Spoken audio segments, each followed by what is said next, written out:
Hamisi Suleiman anaarifu zaidi. Ninawatia moyo wa Tanzania, Mungu atupe utulivu, tuende katika umoja wetu na mshikamano. Tanzania tangu kuzaliwa hata sasa tumejifunza amani, hatujajifunza vurugu, hatujajifunza mafarakano. Na kama kuna mtu yeyote anaona kuna jambo ambalo haliko sawa, tunakwenda mezani kwa mazungumzo, wala si kutafuta namna ya kuiondoa amani katikati ya nchi. Wakizungumza wakati walipotembelea hospitali ya rufaa ya mkoa wa Mwananyamala na kutoa msaada wa sukari, sabuni pamoja na diapers kwa wagonjwa pamoja na kuwafariji wagonjwa, mwenyekiti wa kamati ya maridhiano ya viongozi wa dini Sheikh Mohamed Mhenga amesema msingi mkubwa wa maendeleo uliopo unatokana na amani iliyopo.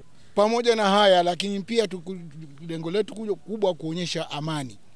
Hawa walioko hapa ni kwa sababu kuna amani. Kama kutakosa amani hapa, hakutakuwa na daktari hapa, hakutakuwa na mgonjwa, hakutakuwa na yoyote, wote wataondoka kwa sababu amani haipo.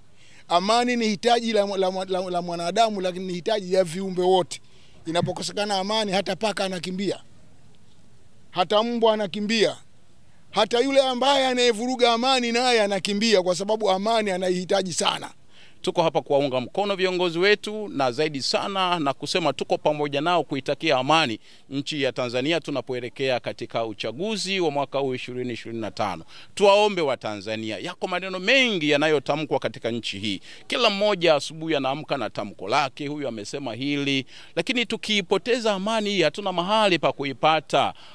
Tunajifunza kupitia nchi nyingine, marafiki, jirani. Hebu wa Tanzania tufike mahali tuone tuno tuliopewa wa Tanzania na Mwenyezi Mungu ya amani, tunapaswa kuitunza. Hii ni ya thamani sana. Ningeomba tunene neno moja, tuimbe wimbo mmoja wa amani. Mganga mfawidhi hospitali ya rufaa Mwananyamala Dr. Zaveri Benela ameshukuru msaada huo na kuziomba jumuiya na watu wengine kusaidia wenye uhitaji. Naomba hii kamati kwa mara ya pili tuliwapokea wa mkoa, lakini leo tunawapokea wa wilaya yetu ya Kinondoni, kuwashukuru sana kwa kuchagua hospitali yetu ya Mwananyamala, na pengine mnahamasisha amani ya huko kwenye jamii yetu.